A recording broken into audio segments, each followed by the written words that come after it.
right, welcome to the NFL show from talkSPORT USA, our dedicated US sports YouTube channel here at talkSPORT. And week 3 of the NFL season almost in the books. We've got an unbelievable Lions-Ravens matchup, which if you're watching this on Monday, is live on talkSPORT 2 tonight. Yes, I am here recording this at 9:40 in the morning and back in the studio at 1 a.m. doing that. I don't know when I'm going to sleep ever again. I'm Will Gavin. I've got Brian T. Smith with me as well. And as always on a Monday morning, we sit and we're going to do our 5 in 5, 5 big topics, 5 minutes on each to give you the best roundup of Sunday's action that we can. Brian, unbelievable week 3 before we get into the topics. Well, it just keeps getting better, right? I mean, I feel like week 1, we were saying what an incredible start to the NFL season. Week 2, we were saying these games are even better. Week 3, the finishes, the kickers, the blocked field goals. Travis Kelce gets into it with Andy Reid on the sideline again. It keeps getting better for the NFL, and we're going to top all of this by being in Dublin this weekend, like the first ever NFL game in Dublin in history. Aaron Rodgers and the Steelers and the Vikings and someone named Carson Wentz, who might end up winning MVP of the NFL if this continues. It's been an absolutely fantastic start, and as always, Will, we have it all covered at talksport.com and all of our social accounts, talkSPORT USA. Look, let me ask you, first of all, before we get into our we got to break out the flags, man. Yeah, here we go. But we don't have a tricolour with us, so we're going to get in trouble. I'm sorry, Michael McQuaid and the rest of the special relationship is stronger than ever. Ireland, we will get a tricolour for next week, I promise. Listen, before we actually get into our 5 at 5, because you mentioned it there with Travis Kelce, I basically blank refused to do the Chiefs as a topic this week because I'm so bored of them.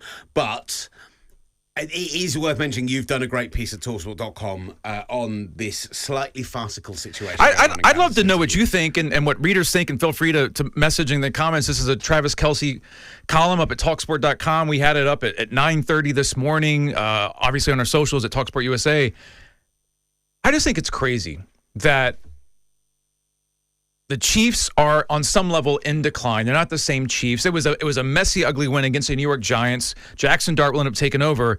And what are we talking about again, Will? We're talking about Travis Kelce and Andy Reid getting into it on the sideline. Andy Reid is 67 years old. We don't associate Andy Reid as being somebody who's a fiery coach who's yelling at his players all the time, right? He's big red. He kind of sits back. He's a bigger guy. He's known for his brain. It's been 40 years since Andy Reid has been out there, like he was going to go blow to blow with somebody. Just the sight of Travis Kelce violently yelling at Andy Reid. You can think whatever you want about Travis Kelce, and everyone has an opinion. That's just a bad look for me. If I'm a Chiefs fan, if I'm an NFL fan, it happens once in the Super Bowl. They win that Super Bowl against your team, the 49ers, and everyone forgets about it. The fact that it's happened twice, and everyone for the last year plus, it feels like the Chiefs are slowly unraveling. I just did not like that look at all. I don't know what you thought. We haven't talked about it until right now. But that of course, that is the topic of conversation this morning. Andy Reid and Travis Kelce yelling at each other again. My thoughts on it are that exactly what you said. They won that Super Bowl where they did it in, and sometimes you have people getting into it on the sideline. And we saw it happens. It's the NFL. Liam Cohen and Trevor Lawrence last week, and we talked about that. And so, to an element, I don't want to blow it up too much. But what I will say is, having watched the game in 40 back this morning, I didn't watch the game live last night. I still think that Chiefs offense looks incredibly stagnant. Yeah. I still think very clearly they're missing Xavier Worthy and Rashee Rice, but not just that. I think that they are... Andy Reid is meant to be the great innovator of this generation, the guy who brings these phenomenal plays from 1930s college football and makes them work in the modern NFL and throws things at you you've never seen before. And actually, in a league where the offensive innovation is just constant... Yeah. I feel like they've got a little bit stale. And I think maybe Travis Kelce frustrated at his own performance, the drop last week, and the fact that they're not getting him the ball in creative ways. I kind of see why he got annoyed. And four catches for 26 yards. I mean, last week he had the drop that we talked about on this program that led to the game, sealing the game-ending interception. The first week he ends up, basically causing an injury on the field, had to apologize for that. I just thought it was interesting. Going back to his quotes after the Super Bowl, 2 Super Bowls ago against the 49ers, he said he was wrong. He apologized. Jason Kelce, his brother, called him out, said, man, you went too far. He did the same thing 20 months later. Having covered the NFL for decades, written about it for decades, NBA, Major League Baseball doesn't matter. When these things continue to happen, there is something there. And there is something there with the Kansas City Chiefs, and they just continue. To your point, offensively, to me, they seem to still be off. But I'd love to know what people think at talkSPORT.com.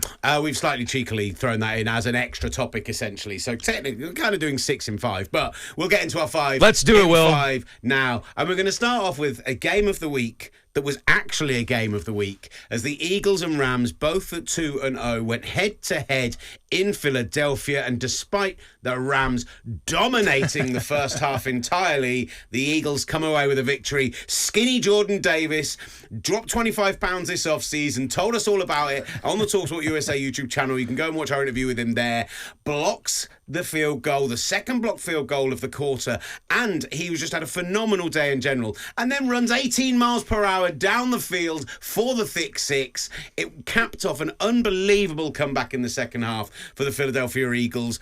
But they're winning all these one-score, incredibly tight games in slightly bizarre fashion. Sort of like the Chiefs last year, Will. Yeah, this is the thing. Is this a sign of a great team winning, finding We ways had the to same win? conversation last year about the Chiefs. Yeah, I have to say, I'm going to say now, I think this is a sign of a good team, but I feel like the Rams choked this game away. I'll get into that. What was your thoughts on the Eagles? There's one thing that stands out to me, and obviously the play you just mentioned was fascinating. I watched that live. My parents were in town. We were kind of watching that together. Jalen Hurts, the return of Jalen Hurts as a passer, absolutely nothing in the first half. The Eagles score 7 points. They're blanked in the second quarter. Jalen Hurts, 21 of 32 for 226 yards, 3 touchdowns, no picks. His passer rating of 117.4, one of the best in the NFL. And A.J. Brown. So all that stuff last year with A.J. Brown, he was frustrated. Jalen Hurts throwing for 100 yards. When they finally had to step, it wasn't Saquon Barkley who ran 18 times for 46 yards. It was Jalen Hurts, and the passing game allowed them to score in the third quarter to turn that game around. They win that game. I agree with you. I do not see a great team right now. But within the Eagles, though, I don't see dysfunction. I don't see a team in disarray. I see a team that can win multiple ways. Mm-hmm. They feel last year the Chiefs at this point were getting lucky. The Eagles are not getting lucky. The Eagles are finding ways to win. They're winning tough games. That's a good Rams team, right? That's a good theoretically Chiefs team. They are winning these games, and for Jalen Hurts to come back as a passer, and you have the defense already, you won the Super Bowl. All the Eagles do is win, and they're not having to rely on luck. They're just winning old school gritty football. What's wild about what you've just said about the second half, and the Rams outgained the Eagles 212 yards to 33 yards in the first half. Like, they dominated them. Is that we went into this game, and we were live on the radio last night, and we said, look, the Eagles can win this game in a very simple way. The Rams' front is very good, but their defensive backfield is small. They're fast, but you could bully them. And the first half, at the end of the first half, A.J. Brown had 6 catches for less than 60 yards on the season. Through 10 quarters, he had 6 Why is he even on your team? And you know? This is one of the best top 4 receivers in the NFL. In the second half, they just turned to bully ball. They went suddenly, oh, wait, we've got one of the best 1-2 punches. We've got a great tight end in Dallas Goedert. Let's throw it up. Let's win some one-on-one balls. There was one particular, there was a 3rd and 10 midway through the third quarter where A.J. Brown is one-on-one with Darius Williams and basically holds him at arm length for the entire duration of the route. Catches the ball, and you're just like, you got bullied. You got absolutely smoked. And that's what we wanted to see more of. And this looked like, in that second half, a more multiple Eagles offense that can actually do things to hurt teams and actually got me excited for going forward. But on the Rams, right, and on Sean McVay, this is a team who have won a Super Bowl under him, so you can never take that away from him. But their struggles in the red zone are real. And I think it's on Sean McVay. They settle for 4 field goals, and some of those on very manageable 4th downs. Particularly, they had a 4th and 3 at the 15 up 6. They had a 4th and 2 at the 28, admittedly, as time was expiring on the half. But they got the ball back at midfield with 2 minutes remaining. That is a situation where you go and score a touchdown. And then you get to the 4th quarter. Not only do you have the turnover on downs, which you suddenly randomly go for it in midfield, having not done it in the red zone twice, but you have the 2 blocked kicks, at least one of which they should have gone for it on the 4th and 2 at the 18. Just time and time again, the wrong game management decisions when you've got Devontae Adams and Puka Nacua and 2 running backs both playing well, and Matthew Stafford. like you've just watched a team bully you. Go and bully them for a bit. Go. Yeah. We've got so many options. Let's beat them on offense, not rely on special teams who clearly had a bad day. But I'm not sure the Rams can do that offensively. Matthew Stafford is good. He's not great anymore. He is an older quarterback. They have talent. Look what happened in the NFC Championship last year. That's a Rams team that could not finish. So back-to-back, the Rams have played the Eagles. The better team has won. And I saw something. I think the Eagles can take from that game that they got Jalen Hurts back. They got the passing game going. You know what you're going to get out of your running game. You have a great defense. You're the reigning Super Bowl champions. They are 3-0. We're getting into this later. Very interesting game. Very interesting game next week. The Eagles and the Tampa Bay Buccaneers. That is real football. I will watch every minute, every second of that. But the Rams are just not good enough right now. They're top 7, top 5 in the NFC. They're not a Super Bowl contender, Will. To throw out Rams Bucks as time expires there was absolutely sensational. We are going to talk Bucks Jets in a moment. But first of all, with the Eagles going to 3-0, the Rams falling to 2-1, leaving LA, let's stick in LA with a team who did go 3-0 on the day and talk about those Los Angeles Chargers. 23-20 winners over the Denver Broncos, and Justin Herbert in the second half with 2 drives at the end of the game took over this game, and honestly, through 3 weeks, MVP, baby. Yeah, so I heard you say Justin Herbert like he's a quarterback, like Justin Herbert. He's a guy who plays on the Chargers and they're 3-0. I didn't hear you say Justin Herbert, the best quarterback in the NFL. And that is what Justin Herbert is right now. Justin Herbert, 28 of 47, 300 yards, touchdown, 76. Okay, rating not great. But, Will, this offense is clicking right now. Now, Najee Harris, injury, that is a concern, but you draft Amarian Hampton. So I love what the Chargers did in the draft last year to draft a running back. You keep adding that offense. The defense is good. The wide receivers are good enough. They're winning good games. That was an interesting game against the Broncos. But for me, it came down to very simple. Justin Herbert completely in a different class than Bo Nix last year. And we were all excited about Bo Nix last year. Justin Herbert right now in the AFC West, he is the best quarterback. He's clearly better than Patrick Mahomes right now. I like everything that I'm seeing about this Chargers team right now. And I wasn't somebody in the preseason who was like, oh my gosh, because of the way that they lost to the Texans in the playoffs. That was a horrible loss last year. I admit I was wrong on that. That stuck with me too much. This is a really impressive Chargers team right now. They might be the best overall team in the AFC. I know you got the Bills, and I know you got the Ravens, Will. It's big. This is a really good team, and I know you're starting to like them as well. I love them. And honestly, it is a Jim Harbaugh fever dream this team, yes, right? Yes. You mentioned he had 300 yards through the air. It wasn't a statistically impressive day, 1 touchdown, 1 interception. But for his 300 yards through the air and 100 extra on the ground, they had 29 first downs. Do you know what that means? That means we're moving the ball 10 yards and then we're stopping. We're moving like it's every drive is 14 That's an plays. Obscene amount of first downs in the NFL. Denver had 9 in the whole game. Bo Nix is going backward, by the way. There's no way around it. I do want to talk a bit of Bo Nix, actually, but before we get to that, 2 legit defenses. The Chargers got 16 quarterback pressures, even with Khalil Mack out of the game. The Broncos pressured Justin Herbert on 55% of dropbacks, by far the highest of his career. He was sacked 5 times, and yet on those final 2 drives I talked about, 8 of 9, 93 yards, a touchdown, with no Mekhi Becton out injured, with no Najee Harris, as you mentioned, with Trey Pipkins, the replacement right tackle, in for Rashawn Slater, with Joe Alt switching sides. He was hobbled, and it was everything that in the past, we talked about the Chargers being Spursy previously, right? They could never finish. Everything in the past said this was a Chargers team that would lose this game of football. And yet, that touchdown to Keenan Allen at the end of the game, where he dips past Zach Allen, who is one of the best defensive tackles in the league, gets flushed out. Nick Bonito, who could be Defensive Player of the Year this year based on the first 2 weeks of the season, is all the way in his face, has 2.5 sacks on the game already, and Justin Herbert just flicks it round him to a well-covered Keenan Allen in the end zone. Absolutely sensational. Might be my favourite touchdown of the season so far. I love, there's teams that do this. There's teams that go through adversity, that have tough finishes, that have disappointment, that have heartbreak, and they either go one of 2 ways. They either fall down or they step up. The Chargers have stepped up thus far, and Justin Herbert has. It seems like he's doing well also in his personal life. It seems like that's going pretty well for him right now. We won't get into that. But Justin Herbert is taking that next step through 3 weeks. 8 of 17 on third down. That's really hard to do. 17 passing, rushing first down. So that's a very balanced offense, which you know Jim Harbaugh really, really likes. And we'll get into this later, but you start to look at their schedule. It's a very favorable schedule for the Los Angeles Chargers, Will. This is a good team that should only get better.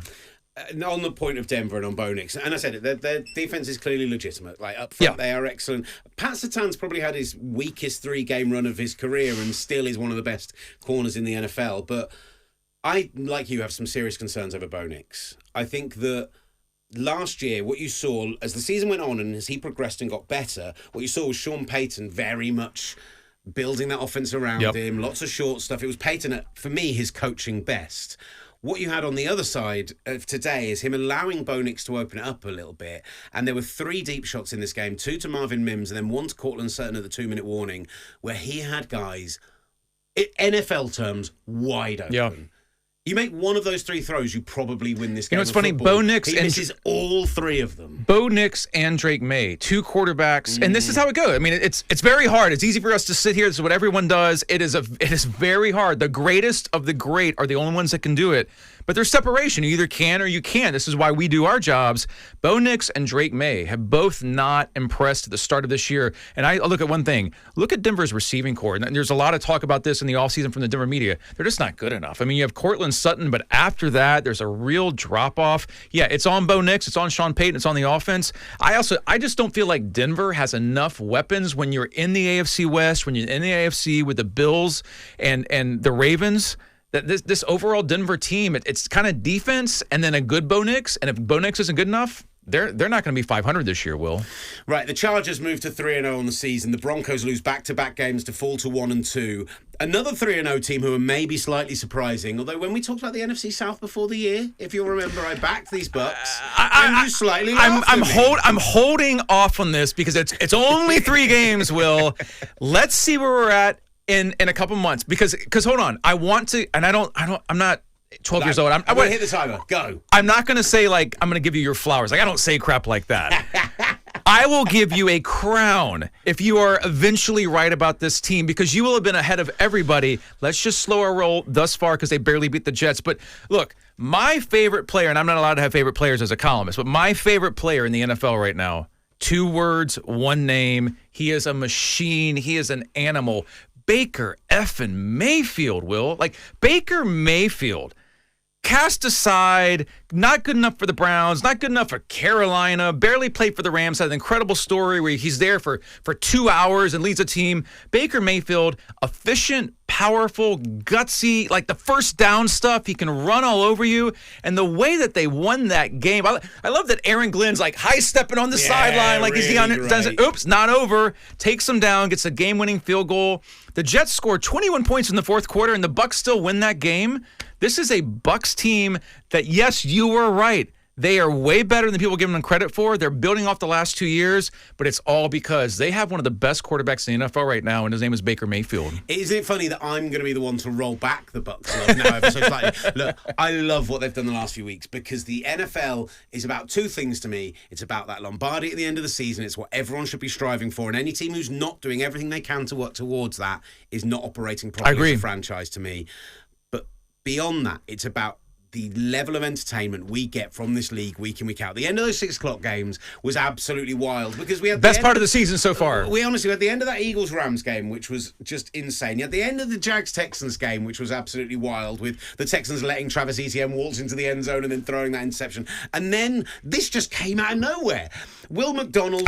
Honestly, I was watching Red Zone and I thought the game was over because they hadn't flipped to it in a bit. I was like, oh, of course the Bucs won. And I think my dad walked into the other room and it came on the TV and I almost like yelled out loud, but it was getting late. I didn't want to scare anybody or scare the dog.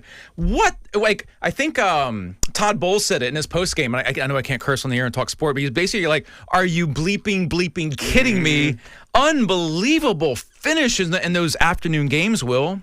And so the Bucs do win out 29-27 after Will McDonald's blocked field goal return, just moments after the Jordan Davis one. Looked like it might be the story of the day. A wild fourth quarter turnaround, 3 touchdowns, 21 points. But for the third straight game in a row, Baker Mayfield gets the ball back inside the 2-minute like a winner, and just goes against the Texans. I didn't realize this until I watched the game back afterwards. They didn't score for 7 straight drives. And then they got the ball back, down a score, and Baker Mayfield just went, do you know what, 4th and 10, I'm going to run it. Don't you worry about it. Like, you used one word that I absolutely love, gutsy. Yeah. And we've got this group of guys in the NFL right now, these reclamation project first-round picks, right? You've got Sam Darnold in Seattle putting up 44 points this week after a brilliant season with the Vikings overall last year. You've got Jared Goff looking like he might take the Lions to a Super Bowl in Detroit. Let's maybe curtail that a little bit with Monday Night Football against the Ravens to come up. And then you've got Baker Mayfield. The Bucs are 3-0, right? Their total winning margin this season is 6 points. 6 points in 3 games they've won. Like, it's unbelievable. Statistically almost improbable. Like, yeah. It's like borderline impossible, and yet they just find ways to win it every single time. I love Todd Bowles. I think he's a really kind of underrated coach. His players love him. He was blitzing like a wild man, like he always does. He was putting pressure on Tyrod Taylor the whole game. And yes, it cost them in the fourth quarter, but it gave us a brilliant finish. And Bucs Jets ended up being a sneaky game. And then next week, Bucs. We mentioned earlier, Bucs Eagles to wrap. I think that is a game, and I love we can watch it in the UK. Actually, so Bucs Eagles will follow the Dublin game that will be up for talkSPORT. Covered everywhere at talkSPORT.com, talkSPORT USA. That will follow. So while we're wrapping up Aaron Rodgers and the Steelers versus Carson Wentz and the Vikings in Dublin at Croke Park, which is just going to be absolutely insane. We're going to get into that later. Then we'll be able to follow it up with like the game that you have to find a pub to watch that game if you can. Well, that is real football, right, man. The Eagles go to the Bucs at 6 o'clock. The Ravens go to the Chiefs at 9:25. Oh, my gosh. And then Sunday Night Football, Micah Parsons back in Jerry Rice as the Packers face the Cowboys. I'm not watching Red Zone my body next can only week. take so much Guinness. I can't do 20 pints, Will. That's a 20 pint weekend day in Dublin. You can probably do it. I'm not sure that I can do it. I will be drinking water at some point. I'm so excited. That was Bucs Jets. We actually ran out of time on that, but I don't think we're going to have that problem. Don't even come close to running out of time on that even, but I don't think we're going to have that problem, or will have that problem when it comes to our final game we're going to focus on, because we're talking about Dublin next weekend. We're going to do a separate video on Dublin, actually. Yep. Keep an eye on it. And we'll talk about the Steelers and Aaron Rodgers and their kind of fluky win over the Patriots this week. But they do come in at 2-1. Yeah.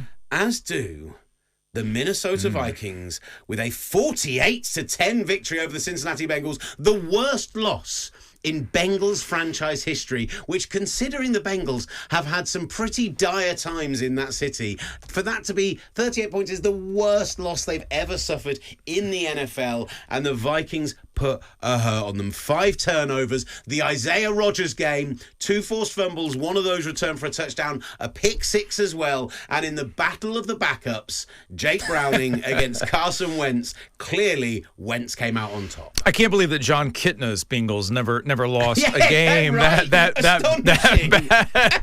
Or Andy Dalton. I mean, you look at the Bengals passers in between the year. Everyone forgets Ryan Fitzpatrick was a starter for that team at one point. Neil O'Donnell, my gosh. Okay, for me, there's 2 stories here. Number one, kudos to Carson Wentz, right? I mean, we interviewed Carson Wentz on the field at the Superdome last year for the Super Bowl. He was never going to play in that game. It was a weird thing because you're playing the Eagles, his former team. He's a backup for the Chiefs. I'm going to be honest with you. I follow the league quite closely. I write a lot for talkSPORT.com. It wasn't until like a couple weeks ago that I knew that Carson Wentz was on the Vikings. Like, I somehow missed that because I was so focused on J.J. McCarthy and Kirk Cousins and everything. I hadn't gone through Minnesota's full depth chart.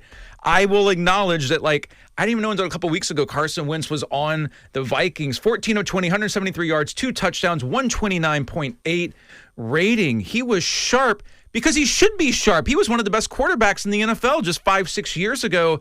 So kudos to Carson Wentz for having that moment. Like, the story is incredible. He grew up as a Vikings fan. You're back home. You're filling in for J.J. McCarthy. 48 points. There was a lot of defense. Starting for your 6th team in 6 seasons of NFL record. Incredible. So that is awesome. And Minnesota, they had the defense, and they were very, very good last year. So they keep it going. The flip side of that is the Cincinnati Bengals season for me is over. Because when we talked to Dan Graziano... Literally what I have in my notes. When we talked to Dan Graziano, NFL Insider at talkSPORT.com, had a ton of stories on him. And Dan Graziano told us last week that at the moment, the Bengals have no intention of even pursuing a trade for Kirk Cousins, who is out there, who is available, who came in off the bench for Michael Penix in Atlanta. So you're going to go with Jake Browning. And Jake Browning is a good story, and Jake Browning was pretty good a couple years ago. Jake Browning, 2 picks, poor game. The offense was horrendous. Brett Rippon filled in for a little bit. This is a Bengals team that you barely won your first game. You're 2-1. You're going nowhere. Joe Burrow's out for 3 months. You disappointed last year. They're not doing anything. They're in the same division as the Ravens. You're in the same division as the Steelers. You're in a tough division. You can't have that happen to you.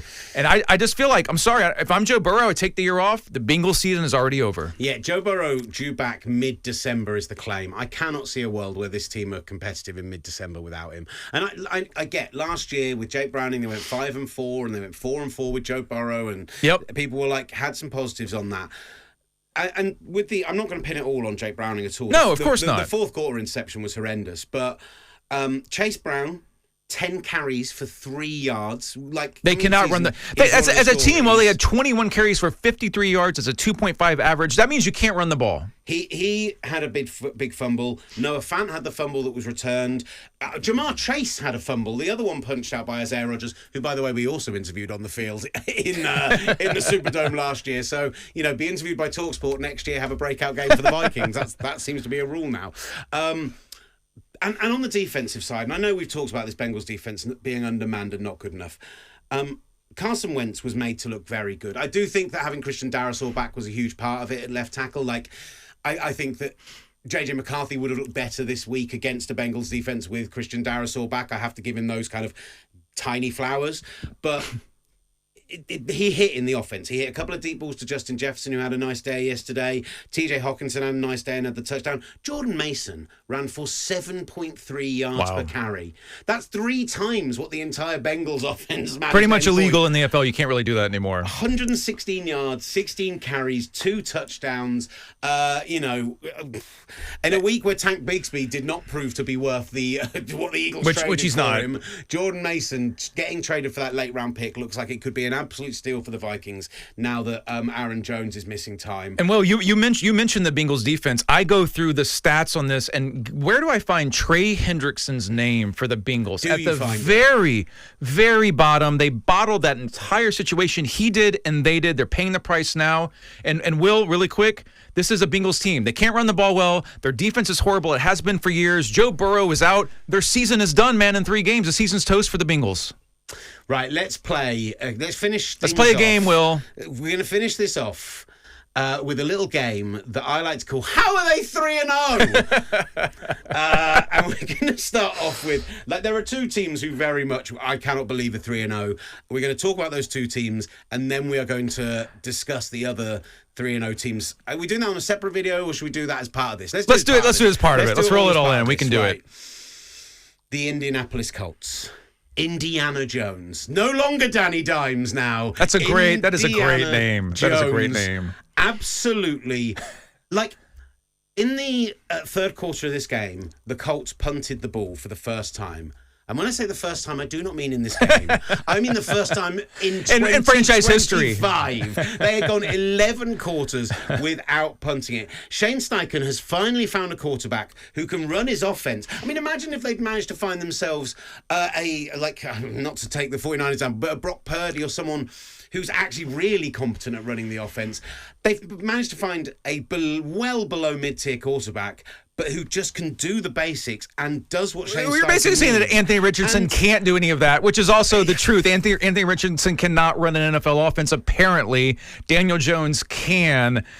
He avoided sacks. He used his legs. He picked up first downs. He's a dual threat. Danny Dimes dual threat.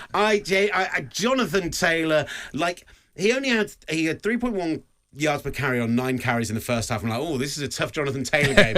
He finished with 102 yards, 3 touchdowns on 17 carries. And unbelievable. The Colts are smoking teams too. Like they're not winning like the Bucs. They're not winning like the Eagles. Their point differential is positive 47. They are the kings of the AFC South right now. By the way, I can't mention the Houston Texans because they freaking suck right now. 0-3.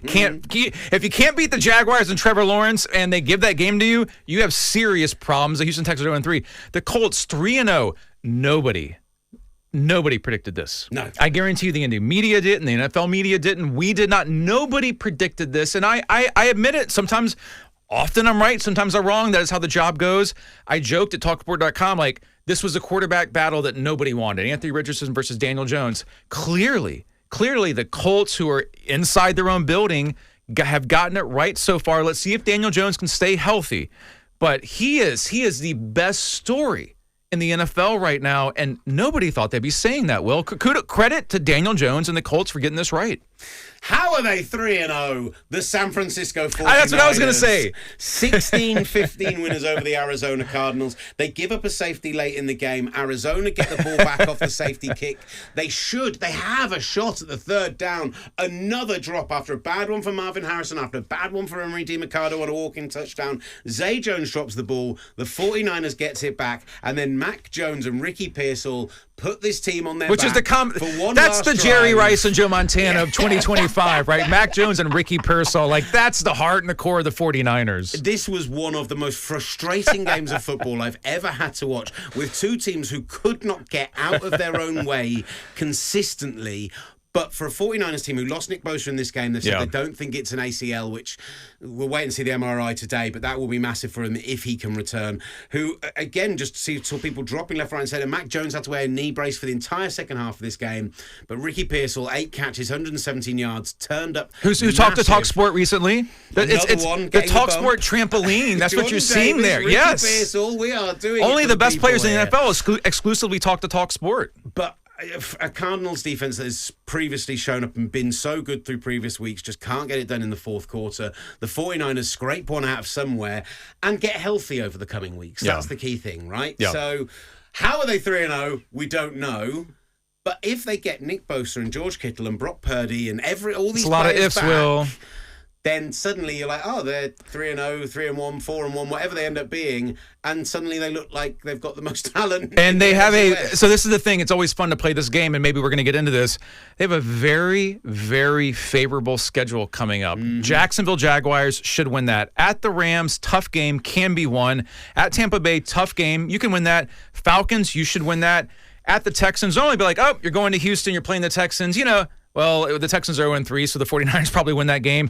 At the Giants, the 49ers, the schedule is set up for them to make the playoffs if they can get healthy. I'm going to do something now which is very reminiscent of the 6 p.m. games this week, and I'm going to say, F the clock, F the time. We are going to, with 4 minutes 30 on, we're going to continue the How Are They 3-0 conversation. We can knock it out quick. Let's do it. What I have done is I've gone through the schedules for each of these teams, and I've picked out where I think their first loss will be.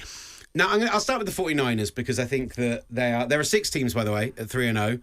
The Bills, the Eagles, kind of expected. The Chargers, the Colts, the Bucks, the 49ers, like some surprising teams in there. And we've gone through and we've picked in when each team will suffer their first loss. Now, you're right about the 49ers, one of the softest schedules in the NFL, but Week 5, they have Rams on Thursday Night Football. Admittedly on the road in Levi South, but they do have them in Week 5. I love that. And then the Bucks in Week 6, with 10 days to get ready and maybe healthier. But I think they lose one of those 2 games at least. The Rams game will make sense. That's the short week on the even though there are no real Rams fans in Los Angeles, as everybody knows, but that short week against a Rams team with a good defense. The 49ers will still be banged up. It'll be interesting if Brock Purdy is playing in that game, but yeah, they could conceivably lose that game. Well, for me, it makes the Rams the ruiners of this whole game because the Colts go on the road to the Rams next week, and I've marked down Colts going 3-1 next week. So if I look at the Colts schedule, they should beat the Raiders. They should beat the Arizona Cardinals, at the Chargers. You know what? I want the Danny Dimes story to continue. I want Daniel Jones, Indiana Jones, to keep finding treasure and glory.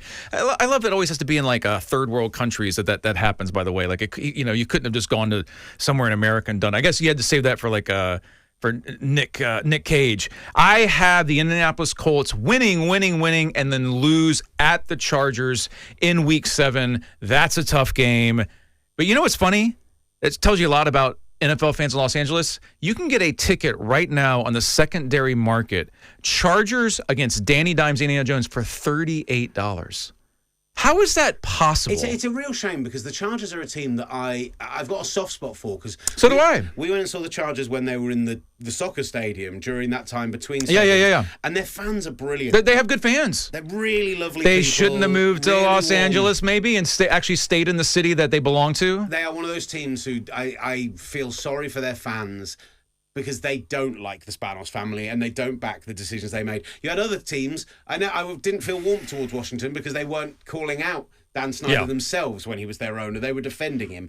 They called Dean Spanos out constantly, and so I want the Chargers to have a better fan base here. I kind of hope one day they end up back in San Diego. I would go back to San Diego tomorrow. I covered the Chargers in San Diego in Texans game on Monday Night Football when Matt Schaub led the Texans down, and DeAndre Hopkins in his rookie year had an incredible touchdown at the end of that game. The Texans started 2-0 and then lost every game after that, and it ignited the rebuild. That old Chargers stadium, the fans, that was a great place. The NFL should be embarrassed that they pulled the Chargers out of L.A. We're getting off track. Let's keep going. So we've done the Colts, we've done the 49ers. Let's talk Buccaneers and Eagles. Yep. They play each other next week. Assuming it's not a tie, who is losing their own next week? I'm going to have the Eagles beating the Tampa Bay Buccaneers. Same, yeah. So the Bucs are out. So if I then look at the Eagles, Denver win, at the Giants win, at Minnesota, I have the Eagles going down Week 7 against the Vikings, which was the same time, I believe, I had the Colts going down. Okay. So I have... And I just stumbled into something that I believe, so I can make this up on the spot, but keep going. I have the Eagles going all the way to Week 10 against the Packers. Wow. Or even the Lions in Week 11. The second half of last night really convinced me of something. If Jalen Hurts can throw the ball, they're a really good team. Yeah, it's mad, isn't it? Let's talk, because I'm going to say about one team that I can barely find a loss. So let's do the Chargers first, because the Chargers, you mentioned it, they do have a soft schedule, but there is this point around Week 7 where they play the Colts and the Vikings back to back, and I don't know. Neither of those teams are better than the Chargers right now. But I still can't get the Spursiness of the Chargers out of my head that they'll find a weird way to lose one of those games. Yeah, it's going to happen at some point. It's still a Chargers team that has not proven itself. I do believe, though, I believe more than ever in Justin Herbert. It takes time for some of these guys, right? Like they need 3 or 4 years to develop. He came in early. He was good early on. A bit of an uneven year last year, a very disappointing playoff performance. I feel like he has used that to his advantage. He's grown. He's matured. He just looks like he's ready for the spot. But he's not Lamar Jackson right now. He's not Josh Allen. He hasn't won the big playoff games. They're going to fall at some point. But I do think overall, I foolishly, like a freaking idiot, picked the Broncos to win the AFC West because I was believing in last year and Sean Payton and Bo Nix, they take the next step. That's apparently not happening. It looks like this is the Chargers division to give up because the Chargers are clearly better than the Kansas City Chiefs right now. And then the final 3-0 team we've not talked about is the Buffalo Bills. This is the one I want to get into. Not a dominating win over the Miami Dolphins on Thursday night, but did what they needed to do. Yep. It's a very similar story with the Ravens. I can't figure the Bills out because on defense they look small, they look fast, but not fast enough. They look like bigger teams will bully them. And yes, they've got Josh Allen, and yes, they've got a great run game and all of that good stuff.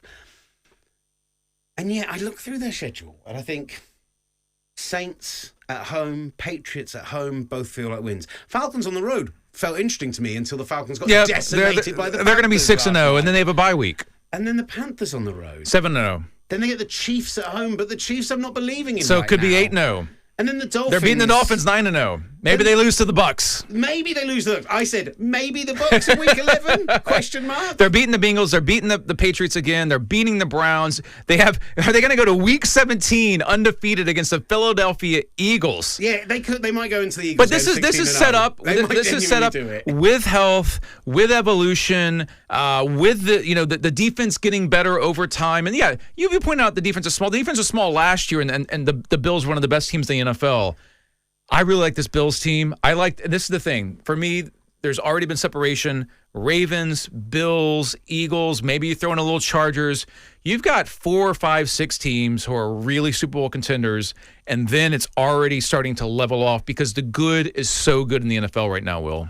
So there we go. We think maybe the Bills are the last Ando team in the NFL, but don't count out those Chargers. Look, really good fun. Thank you, Brian T. Smith, everyone that's tuned in on the YouTube Producer channel Tom at talkSPORT USA. You can also get the podcast on Spotify and on all your usual podcast platforms as well. And yeah, Dublin. This week, we're going to do a separate video on this, but Brian, myself, producer Tom, producer Will, and our great commentary team, we're going to have Greg Rosenthal and Simon Clancy on the call alongside me. That's awesome. And it's going to be, we're going to go into We've waited, we'll get into this in a second. We've waited a year for, this is a big, I know how big this is, and I've only been here for 2.5 years. This is a big deal, Will, for talkSPORT and for the NFL and for everybody, not just in Dublin, everyone in Ireland, everyone who's going to come to this game. I'll save it for the video. Big deal. Big week. The international series is back in Europe, starting this week, and so great coverage across talkSPORT over the next 7 days and beyond into London. Thank you for watching. This has been the NFL Show.